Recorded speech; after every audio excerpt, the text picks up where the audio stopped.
ಪ್ರತಿ ಹೊಟ್ಟೆ ನೋವು ಲೇಬರ್ ಪೇನ್ ಆಗಿರಲ್ಲ. ಲೇಬರ್ ಪೇನ್ ಸ್ವಲ್ಪ ಸ್ವಲ್ಪ ಶುರುವಾಗಿ ಕ್ರಮೇಣ ಬಿಲ್ಡ್ ಆಗ್ತಾ ಹೋಗುತ್ತೆ.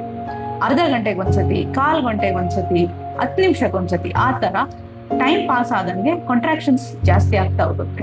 ಸಣ್ಣದಾಗಿ ಸೊಂಟ ನೋವು, ಹೊಟ್ಟೆ ನೋವು ಬರ್ತಾ ಇದ್ದಿದ್ದು ಕ್ರಮೇಣ 10 ಸೆಕೆಂಡ್, 20 ಸೆಕೆಂಡ್, 30 ಸೆಕೆಂಡ್, 40 ಸೆಕೆಂಡ್ ತನಕನೂ ಜಾಸ್ತಿ ಆಗ್ತಾ ಹೋಗುತ್ತೆ. ಒಂದ್ಸತಿ ಬಂದು ನಿಂತು ಹೋಗೋದು, ಬಂದು ನಿಂತು ಹೋಗೋದು, those are not true labour pains. Contraction ಬಂದಾಗ ಕೆಲವರಿಗೆ ಲೀಕ್ ಆಗ್ಬೋದು, ಅದೇ ವಾಟರ್ ಬ್ರೇಕ್ ಅಂತ ಹೇಳ್ತೀವಿ, ವಾಟರ್ ಬ್ರೇಕ್ ಆಗ್ಬೋದು. ಕೆಲವರಿಗೆ ಮ್ಯೂಕಸ್ ಡಿಸ್ಚಾರ್ಜ್ ಅಂತ ಹೇಳ್ತೀವಿ, ಆ ಮ್ಯೂಕಸ್ ಡಿಸ್ಚಾರ್ಜ್ ಕೂಡ ಕಾಣಿಸ್ಕೋಬಹುದು. ಇವೆಲ್ಲ ಬಾಡಿ ಲೇಬರ್ಗೆ ಪ್ರಿಪೇರ್ ಆಗೋ ವಿಧಾನ. ನೀವು ಲೇಬರ್ನ ಎಷ್ಟು ಚೆನ್ನಾಗಿ ಅರ್ಥ ಮಾಡ್ಕೋತಿರೋ ಡೆಲಿವರಿ ಅಷ್ಟೇ ಈಸಿ ಆಗುತ್ತೆ.